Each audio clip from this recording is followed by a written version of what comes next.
saw a hand coming up. Sir. Can you talk about the instructor certification program that you guys do? What makes that guy or gal qualified to take a 45-year-old? Well, it's a great question.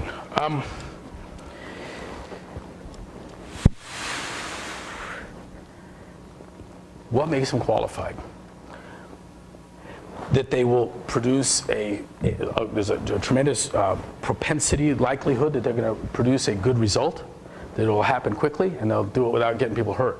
That's the only qualification that's ever mattered anywhere, okay? And I got to tell you, as a strength and conditioning coach, in my line of work, there was always zero tolerance for injury to athletes. So that when a football coach or a basketball coach or a rugby coach or a jiu-jitsu instructor sends me someone, the one thing I cannot do is hurt them. And the risk tolerance for strength and conditioning is markedly, several magnitude probably below the risk inherent in almost every sport. I do not know of a variant of strength and conditioning, including this mill run forever, you know, untrained in terms of the primary movers. Even that doesn't approach the injury rate of just about any sport. Okay? So, you know, I'm not sure how real the injury thing is. I had a fascinating moment with Dr. Wayne Lee from Canadian Forces, and he's a guy who lectures on combat fitness throughout the NATO, and a very, very interesting man, SOF, ex-SOF, and a PhD exercise physiologist. And we were sitting there at dinner in Ottawa, and he belongs to PSP. It's kind of the MCCS, an equivalent private entity that controls Canadian Forces training. And they had fought us vigorously. In fact, the first thing they said, well, this isn't effective. And so we said, well, let's do a test. So they designed a test, and not only was it effective, but it was efficient and safer than what they'd been doing. How's that for pushing an issue that you probably shouldn't have? But when Dr. Lee finally came to see what it is that we were seeing, there was this great moment where he buries his head in his hands, and he's visibly disturbed. And he says, I get it. We adopted Western medicine's maxim of first do no harm, and I got boys getting killed in Afghanistan because of it. I get it. Now, sitting with me at the table were two SEALs, Navy SEALs, who found that funny. And he told them, your combat preparedness, not in the SEALs, but throughout the US military, is significantly less than ours. Like, wow. I don't want to make fitness perfectly safe. Someone here thinks you do? Well, good. I hope you're a physical therapist, you know, that's looking to get replaced, because you're wrong. I don't want physical training perfectly safe. Why?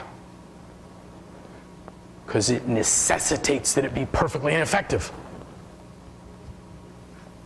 That's just a fact, guys. That's just how that is.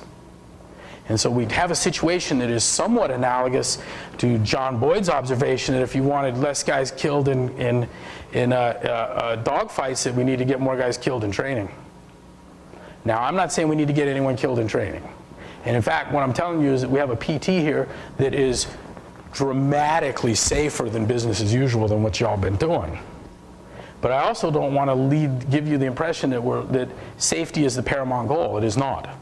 If safety is the paramount goal, what I'll do is I'll institute a program that has zero effect. You're doing it right now. Hey, we're all getting fit, and I promise you no one's going to get hurt. Give me another hour and I got a perfect track record, right? Okay? But if efficacy is my goal, safety is included. Because if I start with 10 guys and I'm left with 3, I got to average zeros for the 7. Sorry, that's fair science. I cannot take the guys I sideline and remove them from the equation and talk honestly about my adaptation. If you start with an n of x and you end up with an n of x minus 5, you owe an explanation on those 5. And it's got to be tabulated in, or you're not doing science, you're not being honest.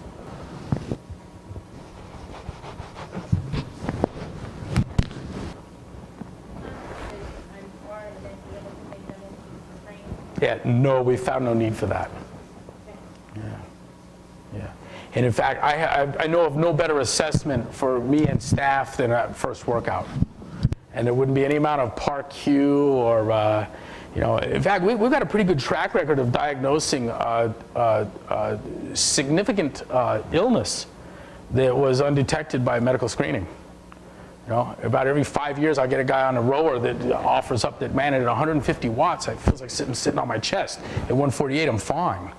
And we're like, stop, done, you need a cardiologist. You know, we know what that is. It's ischemic heart disease. I know exactly the problem, where it occurs. Many of these people have passed treadmill stress tests within, weeks before. Now, it doesn't take much of a trainer that's really concerned and paying attention, looking to find imbalances, weaknesses, deficiencies. But Marianne, I don't really need to see them. What do I want to do? I want to increase your work capacity across broad time and modal domains. So what I'm going to do is I'm going to teach you those movements that have the capacity to express large amounts of power. And we're going to work with the mechanics first of all. And if there's any imbalance or difficulty, whether it's a muscular imbalance or a neurological challenge or some orthopedic injury, it's going to come up in that very first day when we start moving.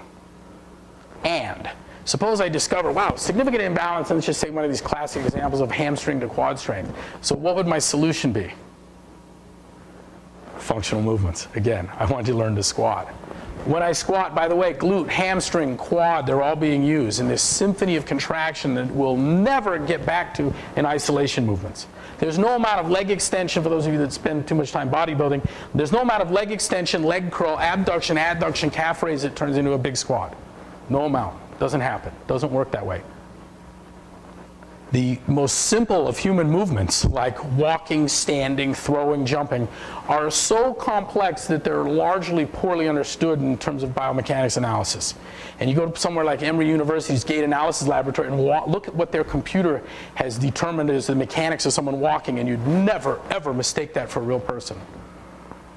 It's just close. It's just close. What else?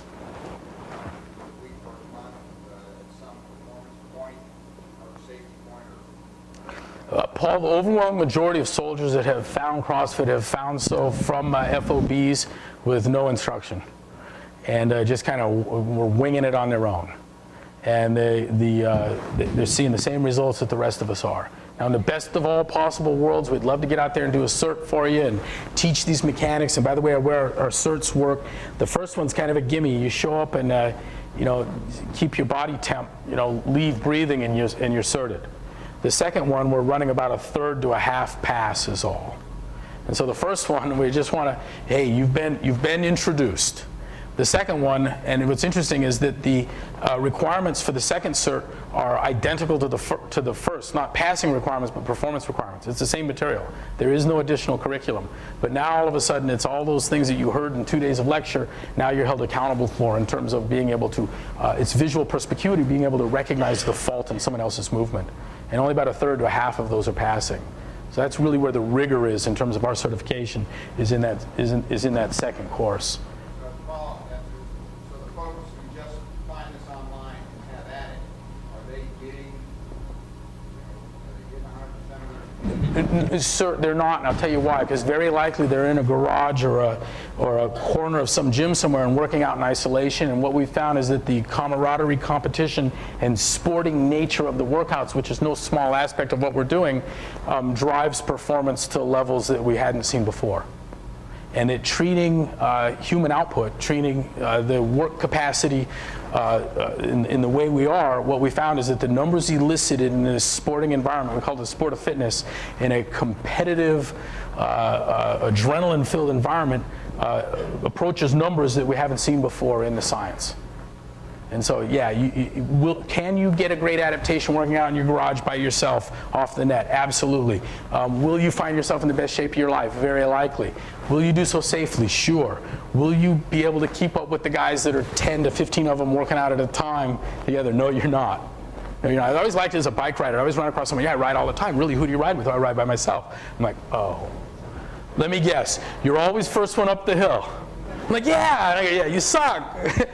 You haven't had the bike riding experience until you're riding with a handful of people that would die today to get the wheel in front of yours. That's bike riding.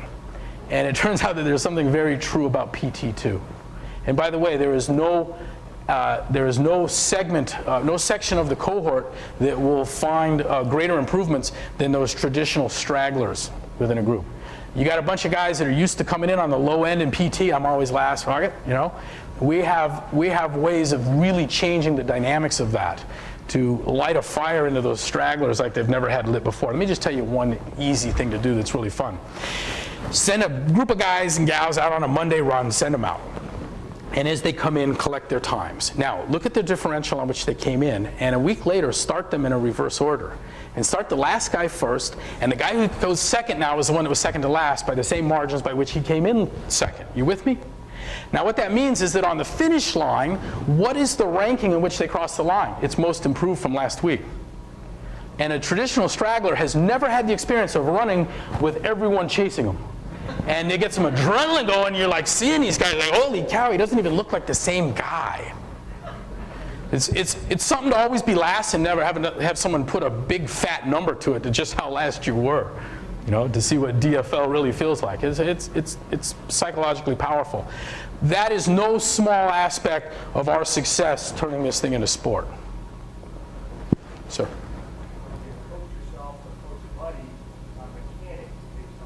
That's a great question, and the answer is a resounding yes. Is it optimal or resounding no? But let me explain this to you. The real risk, the mathematical risk in these movements is highest in not doing them. So, it is. It is. So no functional movement. There's your big risk. Now, doing it shitty is less risk, and doing it right is best. That's just how that is. Now, what allows me to make a statement so bold as that? I'll tell you what it was, and it's happened repeatedly. I keep getting brought into environments where they've been CrossFitting for 2 years now, and the very first of these was at Jacksonville Sheriff's Office National Police Corps program. They'd adopted the program, had it tested by independent authority. It was a big deal, and I didn't get to the scene until it was all done, and it had been proven to be safer, more effective, and more efficient by all measures than what they had been doing for decades. So I get in there, and I'm looking up through my fingers. I'm like, what the hell is he doing over there? I go, that's a clean. I'm like, oh, geez. We saw rounded back deadlifts. I saw adducted squats. I mean, the mechanics were fundamentally horrible, and they've been doing this for 2 years. And I go, man, this is a train wreck. We got to fix this. But yet, they already had the track record. They had improved HDLs, reduced LDLs, increased bone density, decreased body fat, reduced injury. Reduced injury. There is a dramatically greater risk to not knowing how to get something off the ground and finding yourself confronted with that reality somewhere someday than there is in looking at the website and going, let's see, it says keep your back. How does this look, Bob? Am I doing it? You know? You'll get closer to where you need to be winging it than you will be ignoring these movements. Okay? And are we about done? Is that about it? Okay. And one last question, Tony. Give me that. In the back. You mentioned a wisdom that says, in order to jump in, you need to be able to do 10 pull-ups. Or is it some other variation? Because it's a philosophy shift in the military, and it's a big I'm gonna very deliberately dodge your question and then offer something that I think addresses something certainly related and important. And I was just having this discussion this morning with Lynn Pitts, who's our chief of operations, just recently retired from the Air Force. It is our considered opinion that the performance margins would be greatest through improved fitness in those combat or those roles that are traditionally less physical than in the more physical ones.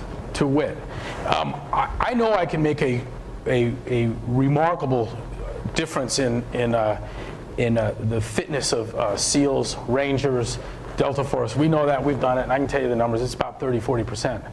But what I can tell you is that I don't get the sense that we make the same difference in their work performance, even with those kinds of numbers, that we do in the more stressful, analytical, kind of thoughtful mind kind of positions. You know, the scope dopes and controllers and those kind of guys sitting in silos. I think there's probably going to be a better,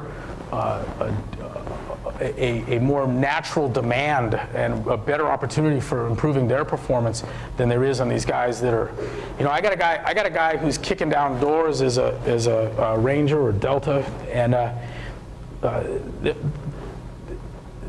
they're already doing something that's getting them by the job and making it work for them pretty well. They're very much attuned to this concept of fitness, that it lends itself well to their job.